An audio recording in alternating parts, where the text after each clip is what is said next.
네, 정치권 관심 뉴스들 진단해보는 나이트 포커스. 오늘은 장성철 공론센터 소장 그리고 김상일 정치평론가 두 분과 함께하겠습니다. 어서 오십시오. 안녕하세요. 예, 안녕하십니까.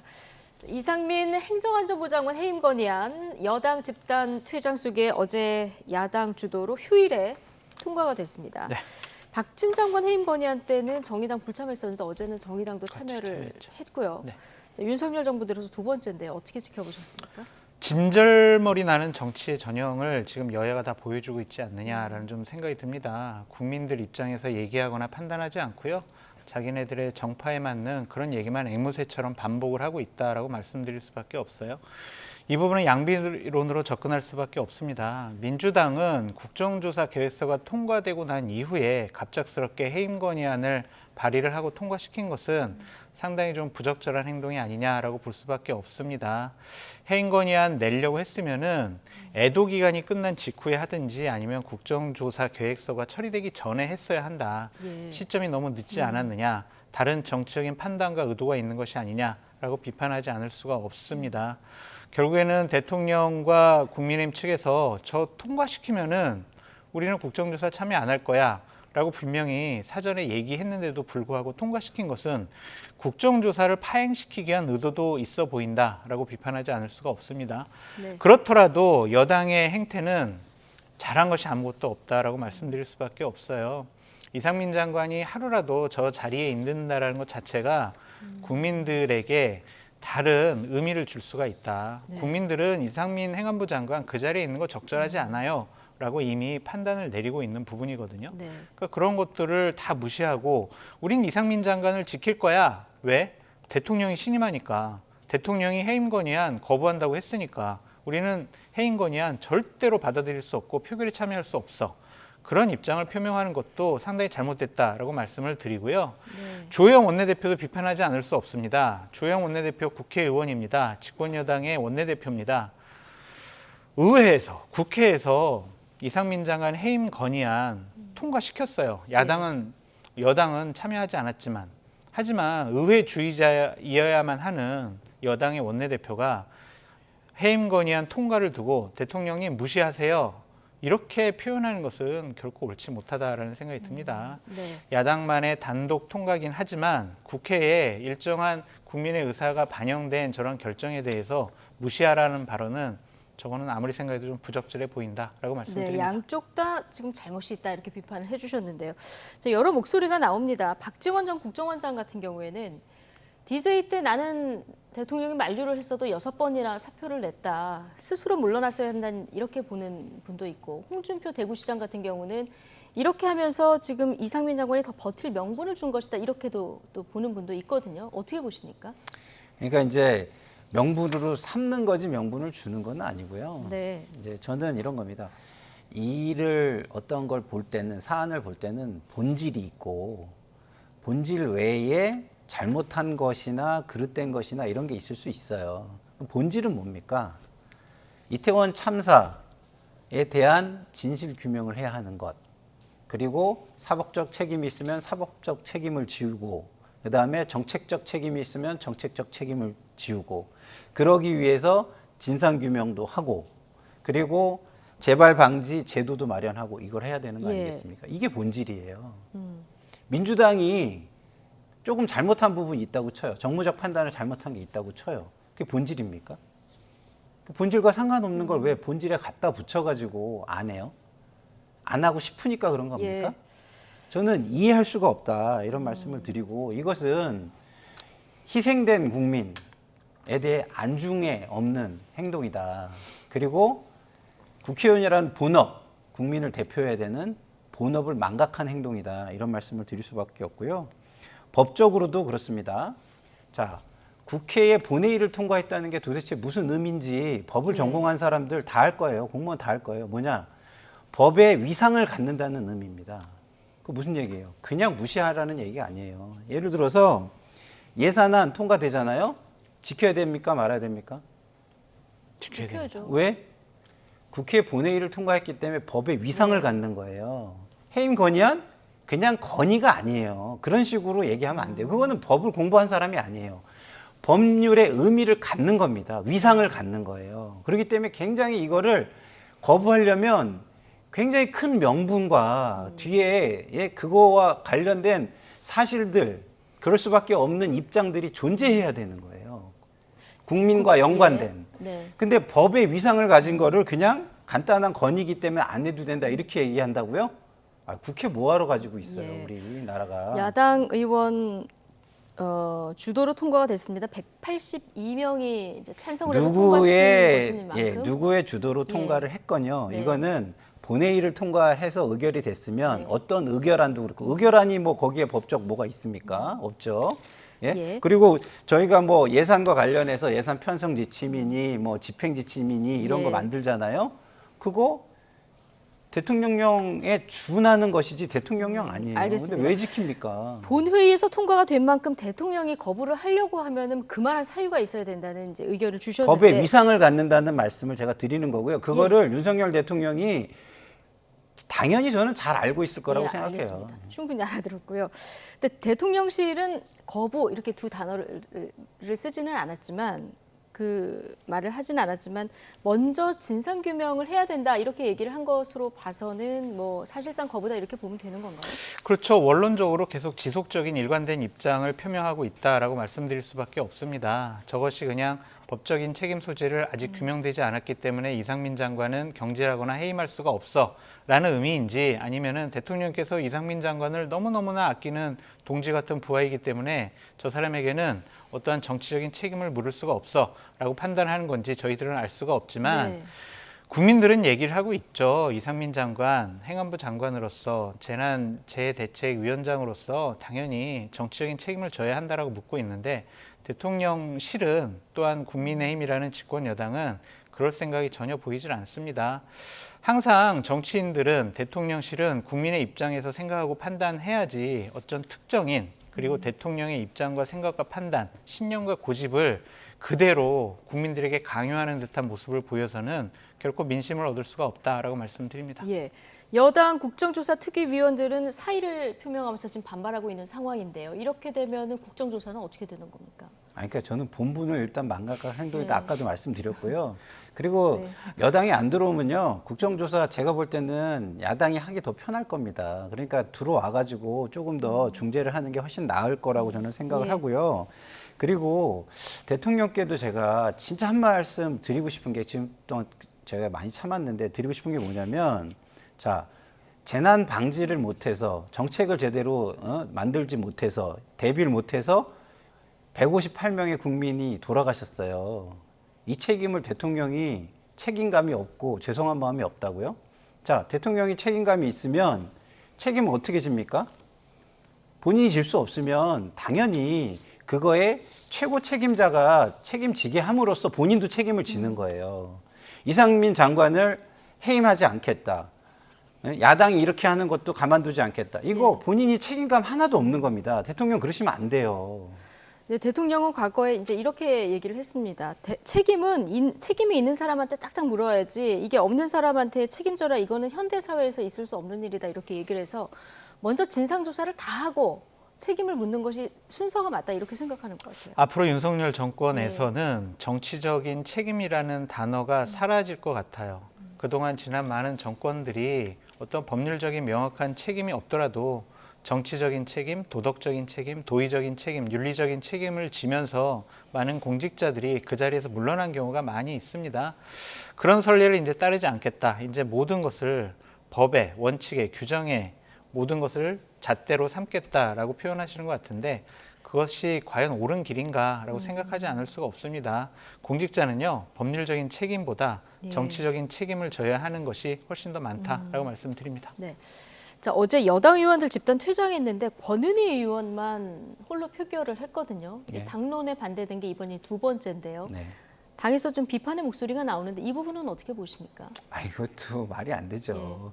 권은희 의원이 옳은 일을 하는 건데 그걸 비판하는 건 집단 이기로 한 사람의 옳은 어떤 행동을 어떻게 억누르고 짓밟겠다는 건데 그렇게 하는 게 옳은 거겠습니까? 저는 그렇지 않다고 생각하고요. 그리고 탈당을 해라?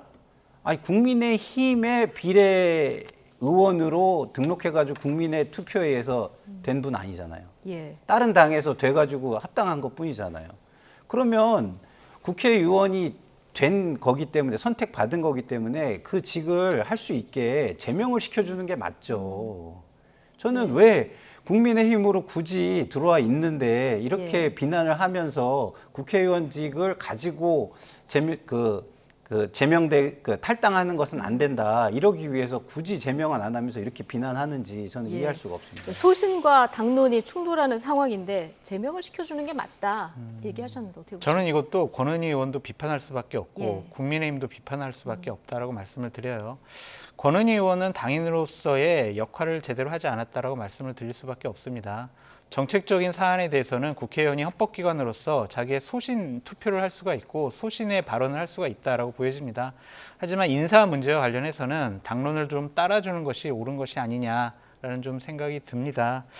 당인으로서 최소한 저것을 찬성하는 것이 아니라 기권함으로써 본인의 의사를 표명할 수 있다라고도 보여지는데 그렇지 않고 자극적인 단어로 나는 탄핵소추안이 발의돼도 나는 찬성할 거야.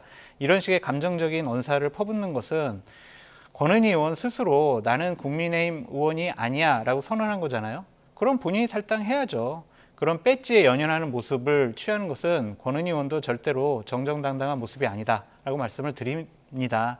하지만 김기현 의원이 당론을 따르지 않았다고 너 마음에 안 들어, 너 나가, 너 탈당해. 이것은 또 잘못된 행위 같아요. 그러니까 지금 여당 안에서 의원들끼리도 서로 얘기도 안 하는 것 같고 서로 자기 주장만 하는 것 같고 서로 자극적인 단어를 사용해서 서로를 공격을 하면서 자기 지지층을 좀 집단화시켜서 지지 기반을 강화하려고 하는 모습이 아니냐라는 좀 생각이 들어서 상당히 좀 씁쓸합니다. 예. 저는 장성철 우리 소장님 말씀을 사실은 동의하기 굉장히 어려운 게 이거를 국회의원들이 모여가지고 투표를 해가지고 뭐 당론을 정하는 과정이 있었거나 이런 게 아니잖아요. 예? 단지 그냥 무언의 압력을 통해 가지고 이렇게 하라는 거를 분위기를 만든 것뿐이잖아요. 근데 거기서 틀린 거를 틀렸다고 말을 못 해요. 당인이면.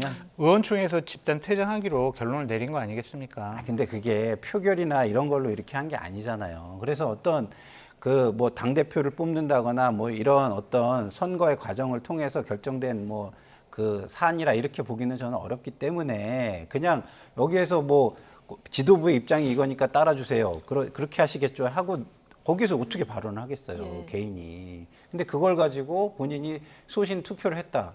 그걸 지금 뭐 굉장히 이게 뭐랄까 논쟁적인 사안이고 그런 거라면 전 이해하겠어요. 근데 이거는 국민의 어떤 생명과 관련된 사안이고 그거에 대해서 한 사람이 이건 아니다라고 말할 수 있는 기회를 뺏는다? 전 이건 정말 저는 국민의힘이 잘못 가도 한참 잘못 가는 것이다. 이렇게 좀 말씀을 드리고 싶습니다. 예. 자, 어쨌든 해임 건의안 이제 뭐 사실상 거부된 상태고 민주당은 탄핵 소추하겠다 이렇게 얘기를 하고 있는 상황인데 이것도 뭐 민주당이 하겠다 하면 할 수는 있는 상황인데요. 그렇죠. 이건 민주당이 좀 고민이 되긴 할 것 같아요. 근데 할 것 같아요. 할것 분위기가 같아요. 네, 예. 일단은 뭐 탄핵소추안까지 하는 것을 로드맵으로 기본적으로 생각을 했기 때문에 그리고 해임 건의안 발의 조건하고 그 통과 조건은 똑같습니다. 네. 국회의원 3분의 1이 발의를 하고 과반수가 찬성을 하면 탄핵 소추안도 국회에서는 통과되는 것이기 때문에 일단은 이상민 장관은요 그 행안부 장관으로서 역할을 한시라도 하면 안 돼요. 지금 대통령은 잘못된 결정을 하고 있어요. 지금 국민의힘이라는 집권 여당은 이상민 장관을 보호하는데 몰두하고 있어요. 이러한 이미지를 국민들에게 주기 위해서라도 탄핵 소추안은 민주당에서 추진할 것 같다라고 말씀드립니다. 추진은 하는데 이게 헌법재판소에서 또 판단을 받아야 되는 상황이기 때문에 그렇죠. 좀 네. 부담도 있을 것 같아요. 저는 뭐 그렇지는 않다고 봅니다. 왜냐하면 이건 국민의 지지가 좀 명확하다고 보고요. 예. 그리고 법률의 어떤 위법성도 저는 분명히 존재한다고 봐요. 뭐 처벌 조항이 없기 때문에 불법까지는 아닐지 모르지만 어쨌든 위법적인 거는 분명히 저는 다툼의 여지가 있기 때문에 충분히 추진해 볼 수 있는 거라고 보고요. 그리고 어떤 분들은 뭐 그 지금 법사위원장 하시는 김도우 위원장께서 그 대리인이 되니까 어려울 네, 거라고 소추위원이 하는데 되니까, 예. 소추위원이 되니까 그렇게 말씀하시는데 대리인단은 또 따로 있습니다. 네. 대부분 소추하는 그 위원은 거의 뭐 처음에 모두 발언 정도를 하는 거지 이걸 끌고 가지는 또 않거든요. 그래서 대리하는 변호인단이 어떻게 구성되느냐에 따라 어떻게 이게 다른 방향으로 진행될 네. 수도 있는 거라서 또 그런 우려와 관련해서는 다른 가능성도 존재한다 이런 말씀을 좀 드리고 싶고요. 네. 그리고 어쨌든 민주당이 어쨌든 이 상황을 잘 끌고 가야 되잖아요. 그러면 저는 너무 이렇게 뭐랄까 선명성에만 좀 집착하지 않았으면 좋겠어요. 그리고 어떤 강성 팬덤이라든가 강한 의견에만 집착하지 않았으면 좋겠어요. 마지막 성과 이거를 위해서 좀 현명하게 했으면 좋겠다. 그러면 제일 중요한 게 타이밍입니다. 이 타이밍을 자꾸 그르쳐가지고 이런 논란을 일으키게 하는 거는 저는 그렇게 바람직하진 않아요. 할 수 있는 일이라고 생각하지만 정말 적절한 타이밍에 정말 적절한 효과를 거둘 수 있게 했으면 좋겠다 이런 생각이 듭니다. 그 타이밍은 언제라고 보십니까? 저는 국조를 잘 하고 예. 난 다음이라고 생각해요. 그래서 국정조사를 국조를 먼저 잘 하고. 해서 예. 정말 국민의 억울함을 위해서 최대한 헌신적으로 국조에 임하는 자세를 최대한 보여주고 네. 그거를 거부하거나 다른 핑계대는 모습을 보일 때 네. 어떤 이거에 대한 어쩔 수 없이 이거 징계할 수밖에 없는 국민의 뜻을 받아서 심판할 수밖에 없는 상황을 속에서 저는 하는 게 제일 좋다고 생각합니다. 알겠습니다. 일단 국정조사는 뭐 강경한 입장 대립이 있어 보이는 것 같으면서도 또 주호영 원내대표 얘기나 우상호 그 국정조사 특위위원장이죠. 얘기 들어보면 또 협상의 여지도 조금 있는 것 같아 보이기도 해서 요거는 좀 지켜보도록 하고요. 좀만 말씀드려도 될까요? 예, 국민의힘이 말씀하시죠. 예. 국정조사를 거부하지 않았으면 좋겠어요. 국정조사 계획서 왜 통과됐습니까? 여야 원내대표들이 합의를 했고요. 여야 국회의원들이 본회의에서 통과를 시켰습니다. 국정조사 계획서 제목이 뭐냐면요. 진상규명 및 재발 방지 대책을 마련하겠다라는 거거든요. 국조를 거부하겠다는 것은 진상규명 안 하겠어. 재발 방지 대책 안 만들겠어. 그렇게 국민들에게 읽혀질 수가 있습니다. 국민과 유족들이 원하는 일, 그것을 따라서 하는 것이 네. 국회의원이 할 일이다라고 말씀드립니다. 자, 예산안 중요한데요. 자, 안 그래도 지각한 내년도 예산안 2차 시한의 15일까지 협상을 이뤄낼지 관심입니다. 최대 쟁점인 법인세를 둘러싼 접점은 여전히 평행선인데요. 여야 입장 차례로 듣고 오시겠습니다. 결코 이 초부자 감세가 아니고 투자 유치를 위한 것이고 또 그 감세가 주주들이라든지 종업원들에게 가는 것인데 왜 저렇게 이념에 사로잡혀서 그것을 초부자라고 규정하고 있는지 모르겠어요. 민주당이 그런 생각으로 지난 5년간 우리나라 경제를 이끌어온 것이 실패로 판정이 났는데도 그걸 계속 저렇게 주장하고 있습니다. 윤석열 정권은 오직 극소수 특권 세력만을 위한 정부입니까? 계속 극소수 초부자 감세만을 고집하며 민생 예산 발목을 잡는다면 민주당은 더는 물러설 길이 없습니다. 국민 다수의 편에서 민생 경제를 지키기 위한 민주당 수정안을 발의할 것임을 분명히 밝혀둡니다. 네. 정부 안을 보면은 법인세 현 25%인데 이거를 22%로 내리자 이렇게 네. 돼 있는데 야당은 이거 초부자 감세 안 된다 이렇게 반대하고 있고 여당은 이건 부자 감세가 아니라 투자를 유치하기 위한 거고 소액 주주들에게 결국은 돌아갈 것이다. 자, 네. 이런 이유인데요. 이게 전현 정권 국정 철학과도 좀 관련된 문제인 것 같기도 네. 해서 좀 접점 찾기는 쉽지 않아 보여요. 그러니까 이게 저는 왜 이렇게 정치 프레임 전쟁으로 가는지 모르겠어요. 사실은 정말 경제와 국민을 위해서 성과가 가장 좋은 제도가 뭔지를 의논해가지고 조합해서 만들어내면 되는 거거든요. 그래서 이게 법인세율, 최고세율이라는 게 뭐냐면 최고세율 구간이라는 게 존재해요. 예. 구간에 존재하는 기업들은 대상이 따로 있고 그다음에 중견기업 법인세율에서 영업이 이익에서 5억에 해당하는 기업들의 구간은 또 따로 있어요. 예. 그러니까 구간별로 다 대상들이 달라요. 그러면 그 대상에 맞게 이야기를 하는 게 맞아요. 그러면 법인세 최고세율에 해당하는 기업들은 완전 재벌 기업들이죠. 완전 재벌. 완전 재벌 기업들만을 위해서 세금을 좀 더 내게 하고 깎아주고 하는 게 무슨 효과가 있느냐 이걸 논해야 되는 것이고요. 그 다음에 중견기업과 관련해서 요만큼을 깎아주고 내려주고 하는 게 무슨 의미가 있느냐 이걸 논해야 돼요. 근데 이걸 갖다가 그냥 한 구간의 것만 조정하는데 그거를 마치 전체 경제 주체들에게 다 영향을 미치는 것처럼 프레임을 짜가지고 얘기를 하잖아요. 그렇지 않거든요. 그렇기 때문에 저는 양 당이 얼마든지 그 경제 주체들에 맞는 상황에 따라서 국정 철학에 맞게 주고받고 양보를 해서 이거를 법인세를 통과시킬 수 있다고 생각을 하고요. 자, 기본적으로 법인세 최고 세율 구간에서 저렇게 22%로 낮춰주면 이제 세수가 2.5조 감소하거든요. 예. 그리고 중소기업 법인세율을 20%에서 10% 이렇게 인하해주면 1.7조 정도 감소를 해요. 그러면 자 1.7조 감세를 해가지고 경제 효과가 더 좋은지 아니면 최고 세율에 있는 재벌 세금을 깎아주는 게 경제 효과가 더 좋은지 이건 아무도 알 수가 없습니다. 예. 미국에서도 이건 결론을 못 냈어요. 그러면 어느 정도를 해보고 가자. 해가서 절충안을 내서 가면 될 거 아닐까요? 본인들도 다 모르는데 뭐 거기에 절대적인 진리가 있는 것처럼 계속 얘기를 해가지고 다투는 게 예. 국민들한테 무슨 도움이 되겠어요? 네.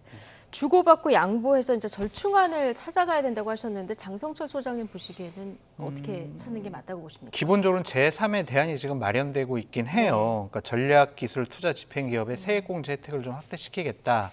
그런 얘기가 좀 나오고 있는데 저는 이것을 다시 한번 정권 교체가 됐으니까 한번 정책을 좀 바꿔보는 것도 의미가 있다라고 좀 말씀을 드립니다. 이명박 박근혜 정권 때 법인세율을 낮췄을 때 사내 유보금만 늘어났다라는 비판이 있었고 또한 문재인 정권 하에서 25%를 올리니까 기업의 투자 의욕이 상당히 좀 감소했다. 예. 그러니까 다시 한번 정권 교체가 됐고 대선 공약이었으므로 집권 여당이 해보겠다라고 하면 일단 시행하도록 좀 한 번은 좀 이해하고 용인하고 좀 도와주는 것이 어떠냐라는 좀 생각이 있어요. 그런 다음에 1, 2년 후에 이 감세를 해봤더니 결국에는 재벌 기업들 배만 불려줬다. 사내 유보금만 더 높아졌다. 투자는 안 됐다. 그러면 법인세를 다시 높일 수가 있겠죠. 그러니까 정책을 일단 시행을 해보고 일단 정권 교체가 됐으니 일단은 야당이 자신들의 고집만 갖고 우리가 예전에 5년 동안 이렇게 정책을 해왔어. 우리가 다수 의석이니까 이 부분 절대로 용납할 수 없어. 우리의 뜻과 의지대로 법인세 계속 그냥 이대로 유지할 거야. 이런 것도 좀 옳지 않은 것 같다라고 말씀드립니다. 대통령 그러니까 법인세 예. 하나만 놓고 얘기를 하면 그런데 지금 사실은 종부세 같은 경우에 거의 다 양보를 했거든요, 민주당이. 그러면은 다른 세법은 다 양보를 했으면 법인세에선 조금 또 예. 국민의힘이 양보할 수도 있지 않을까 이런 생각이 저는 좀 들어요. 근데 대통령실은 이거 국정 기조하고 관련된 거기 때문에 법인세는 반드시 처리가 돼야 된다 이렇게 강한 입장이 오늘 나와서 자, 앞으로 말씀하신 대로 여야가 어떻게 절충안을 좀 찾아갈지 좀 지켜봐야 될 것 네. 같은데 그나저나 국회의장이 15일까지 여야가 다시 만나서 협상을 해봐라 이렇게 얘기를 했는데 뭐 15일까지 협상을 하든 아니면 또 한 번 연기를 하든 어쨌든 마지막까지 협상이 안 되면 정부 원안이 있고 민주당 감회관이 있지 않습니까? 그럼 둘 다 올라가서 표결을 하는 이런 네. 상황까지도 갈 수 있을까요? 그런 상황도 갈 수 있죠. 그리고 지금 국민의힘에서 마치 무슨 민주당에 감액을 해서 그 수정안을 통과시키면 그게 민주당 편성안이다 이렇게 얘기하는데 이거는 정말 진실을 호도하는 얘기고요. 이미 민주당이 여기에서 뭐 5조를 깎든 뭐 6조를 깎든 채 1%가 안 되는 거예요. 그럼 99% 정부안입니다, 이거는. 근데 90% 지금 윤석열 정부안을 가지고 야당 예산안이다 이렇게 얘기하는 게 얼마나 이게 호도입니까? 예. 즉 국회에서 조정하는 건 채 1%가 되지 않아요. 역대를 지금 살펴봐도 거의 0.6%에서 0.8% 예. 사이뿐이 조정을 한 적이 없어요. 사실 오히려 우리나라 국회 수준이 창피한 겁니다.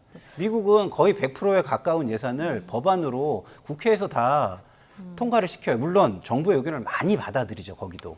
그렇지만 국회에서 다 하거든요. 민주주의가 가장 잘 발달됐다는 미국에서는. 근데 우리나라에서는 99%를 정부안을 가지고 다 통과시키는데 야당이 1% 조금 의견을 반영하겠다는 말을 했다고 해가지고 이건 야당안이다. 뭐 이재명 예산안이다. 이렇게 얘기하는 건 정말 진실을 호도하는 것 같고요. 예. 저는 어쨌든 야당도 그래도 전례도 있고 그다음에 장성철 소장님 말씀하신 대로 정권도 바뀌었으니까 어느 정도 주장을 하고 일정 부분에서는 좀 양보를 해주는 게 맞긴 하죠. 어쨌든 합의가 안 된 상태에서 이렇게 처리가 되는 거 야당도 부담 아니겠습니까? 근데 이 부분 걱정하지 마세요, 국민 네. 여러분. 분명히 여야가 합의해가지고 처리할 반드시 수밖에 합의해서 없다. 처리할 수밖에 없다. 말씀드려요. 왜냐하면은 네. 민주당도 네. 자신들이 증액하고 싶은 예산 기재부가 사인 안 해주면은 증액이 안 되거든요.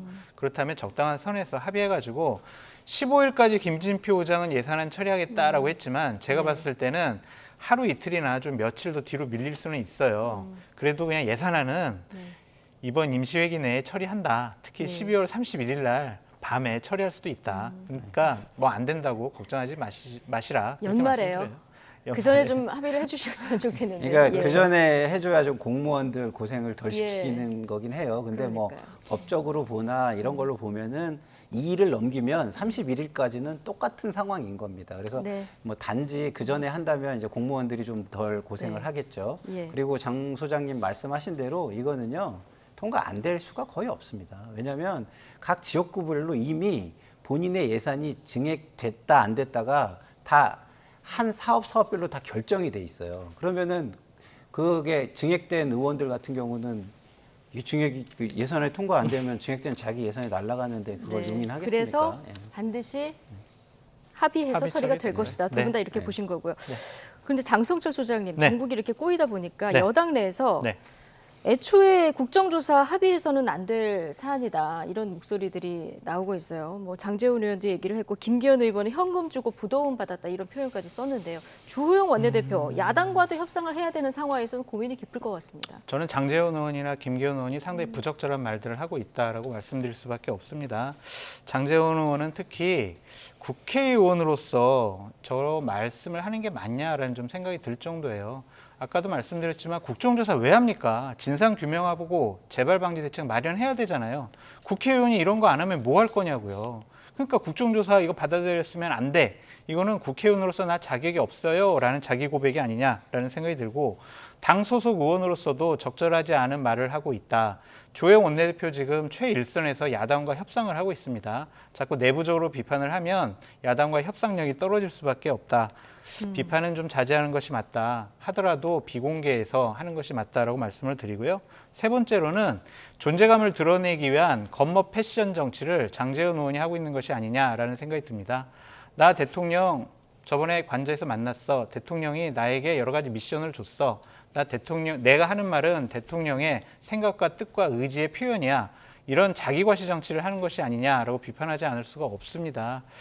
본인이 기본적으로 윤핵관의 핵심이다. 앞으로 전당대회 때 그리고 총선 공천 때 내가 주도해서 여러 가지 국민의힘을 이끌어 가겠다라는 예. 의지의 표현으로 보여지는데 기본적으로 지도부를 공격을 할 때는요. 내부에서 비공개 의원총회에서 이렇게 공격을 하는 게 맞지 SNS 상이라든지 언론 인터뷰를 통해서 공개적으로 저격하는 것은 네. 적절한 방식이 아니다라고 말씀드립니다. 알겠습니다. 장성철 소장님의 개인 분석 들어봤고요.